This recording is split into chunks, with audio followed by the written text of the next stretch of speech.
मे नंतर स्वामींच्या मठात त्यांच्या वटवृक्षाखाली बसून सांगतोय न भूतो न भविष्यती असा सिनेमा पाहायला मिळेल.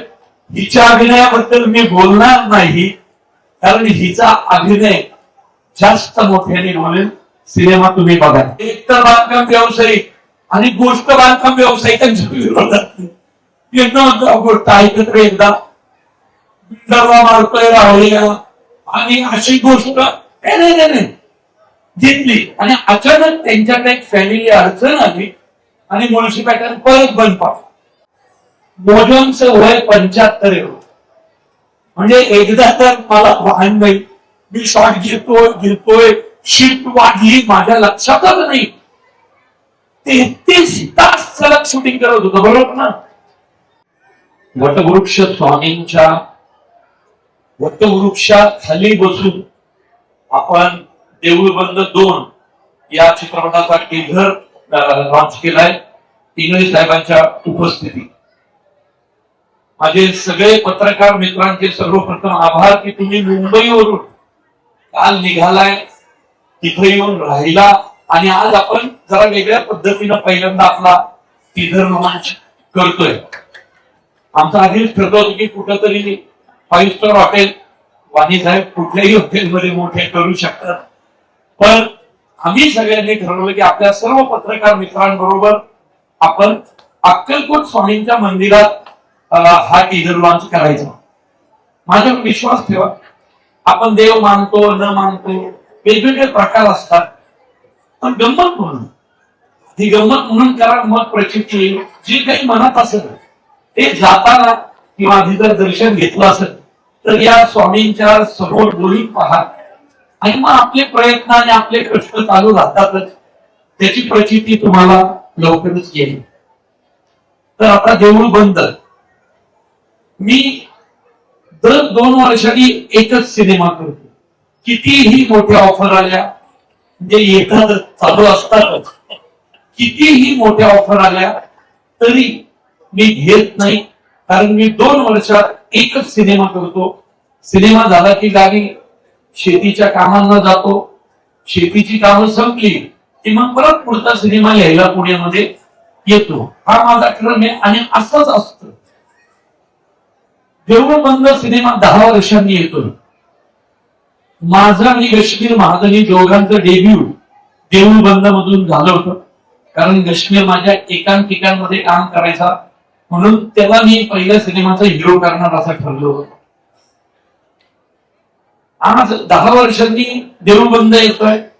राघव शास्त्रीच्या जागी संगी पायगुडे नावाची शेतकरी महिला, संगी पायगुडे, ग्रामीण भागात स्नेहल हिरोईन. कित्येकदा असं आपण बोललं जातं नेपोटिझम हे काय संधी देतात ओळखीच्या लोकांना. कारण सांगतो, माझं लग्न झालं 10-11 वर्षांपूर्वी. जे मला निलिमा भिडे माझ्या बरोबर काम केलेले तिने एकांकिकेत म्हणून तिला माहित आहे. तर लग्नाला 16 वर्ष झाली. तर ज्यावेळी माझं लग्न झालं त्यावेळी माझी आर्थिक परिस्थिती खूपच बेताची होती. तरी तिने डेअरिंग करून केलं कारण तिलाही माहितीये तिथे जे पत्रकार मला ओळखतात जुने मंदार बिंदार की मी नाटक वेळा होतो, फक्त नाटक करायचं. आणि ही आयुष्यात आली आणि जबाबदारी घ्यायचं ठरवलं. पण त्यावेळी मला माहितीये की सर्वोत्कृष्ट अभिनेत्रीची सर्व पारितोषिक जिंकणारी अभिनेत्री होती स्नेहल तरगे. थिएटरवर म्हणजे तिच्या अभिनयाला दाद दिली जायची. खूप ऑफर्स होत्या आणि नेमकं तिने लग्न केलं.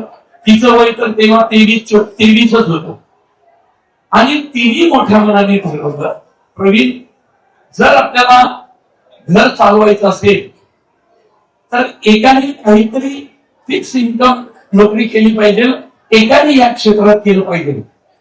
त्यामुळे तिने तिचं चालू असलेलं करिअर थांबवलं, पोलीस डिपार्टमेंट मध्ये नोकरी केली आणि मग मी इकडं स्ट्रगल करत राहिलो. मग कुंकू, पिंजरा, दुर्वा, तुझं माझं जमेना, कन्यादान अशा अनेक सिरियल मी लिहित राहिलो.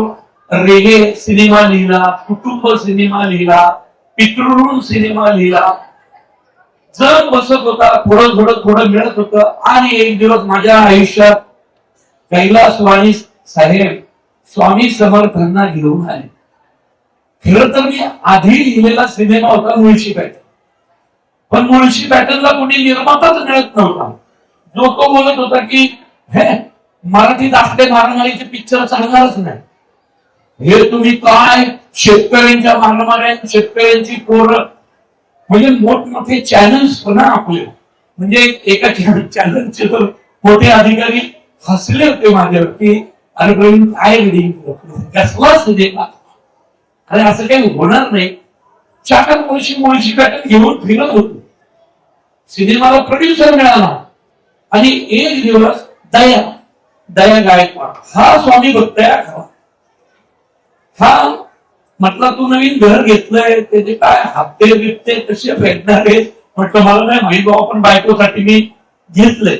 आणि त्यांनी मला म्हटला तुझ्या तिने एक गिफ्ट आणलं, म्हणून त्यांनी मला गिफ्ट दिलं. काढलं तर स्वामींची फ्रेम. मी म्हटलं हे स्वामी ठेव घरात, माझ्यावर विश्वास ठेव.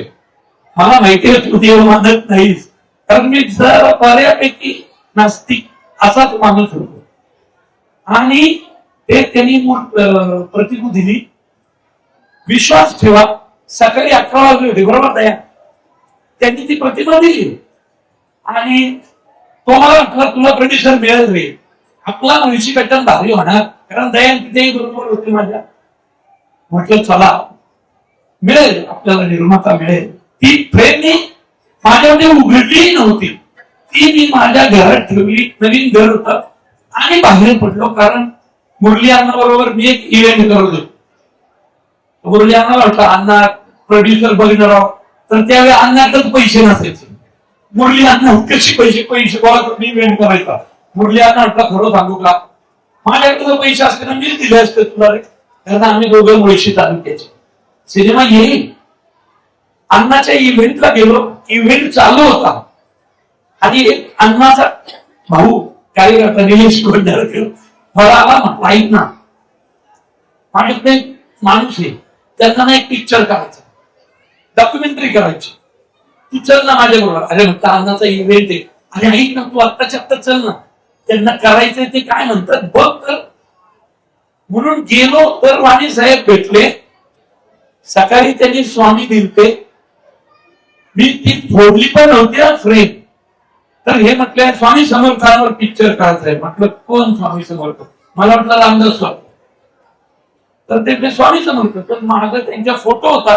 ते हे अंधेरीला स्ट्रगल काळात कधी कधी त्या मठाचा येतो. म्हटलं हे का, बरोबर ते पिक्चर लिहिणार. म्हटलं 100% लिहिणार. पण म्हटलं माझ्याकडे एक पिक्चर आहे मुळशी पॅटर्न नावाचा, तर तुम्ही ऐका ना, लय भारी लिहिलाय. ते म्हटले नाही मी दुसरं काही नाही, मी फक्त स्वामी समर्थांवर असेल तर करेल सिनेमा. आणि मी मुळशी पॅटर्न घेऊन गेलो तसाच माझ्या हातात. ते म्हटले असा असा सिनेमा आहे, ह्याच्यावर लिहिणार का. मी लिहितो. आता ह्यांना कसं सांगू की मी काय नास्तिक माणूस आहे, मी काही देव मानत नाही. आणि मी यांना म्हटलं ते म्हटले उद्या गोष्ट ऐकवायची. म्हटलं डन. आणि मी गोष्ट लिहिली एका नास्तिकाची, म्हणजे राघव शास्त्रीची. तो राघव शास्त्री म्हणजे खरा मीच, जो देव मानत नव्हता. आणि एका नास्तिकाच्या आयुष्यात स्वामी समर्थ आले. गोष्ट लिहायला गेलो, बसलो घरी, गोष्ट लिहायला बसलो सुचेना. आणि म्हटलं मी म्हटले अरे ते दयानी काहीतरी गिफ्ट दिलं ना तुला, ते बघितलं का. म्हणून दयाने दिलेलं गिफ्ट उघडलं तर ती होती स्वामींची प्रतिमा. सकाळी त्यांनी दिली जय, आणि उघडलं तर स्वामी. आणि मी ती प्रतिमा समोर ठेवली आणि सिनेमा लिहायला बसतो. तो सिनेमा म्हणजे देऊळबंद पहिला भाग. माझ्या आता लिहिला जळदकर साहेब होते आमच्या बरोबर. हे जळदकर साहेब मला घेऊन गेले पिठापूरला, पुरळपूरला, गाणगापूरला, अक्कलकोटला. आणि स्वामी एका नास्तिकाच्या आयुष्यात हे म्हटले सिनेमा लिहायचा असेल तर तुम्हाला आधी या 5 ठिकाणी जावं लागेल. गोष्टीत तर असं काही नव्हतं. तिकडे गेलो तर पिठापूर गाणगापूर अक्कलकोट यांनी करून आणलं, दिंडोरीला नेलं. मग मी ते सगळं सिनेमात घेतलं आणि देवबंद लिहिला गेला. स्वामींची कृपा राहिली, तो सिनेमा चालला. पहिला सिनेमा सुपर हिट झाला आणि मग मला जरा ओळख निर्माण झाली.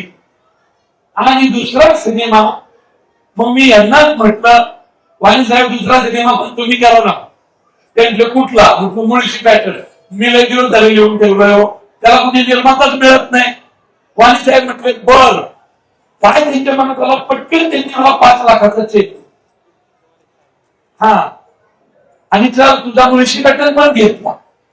मुळशी पॅटर्न त्यांनी गोष्ट पण माहित नाही, त्यांना माहितीच नाही. हे तर बांधकाम व्यावसायिक आणि गोष्ट बांधकाम व्यावसायिकांच्या विरोधात.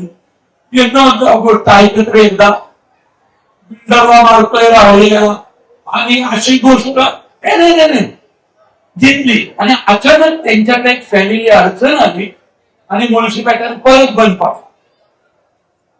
मी म्हटलं पिक्चर ते आता ऐका, ते 5 लाख दिले ते तुमचे तुम्हालाच राहू द्या, पण आता मी काय जरा माझी एक अडचण आहे.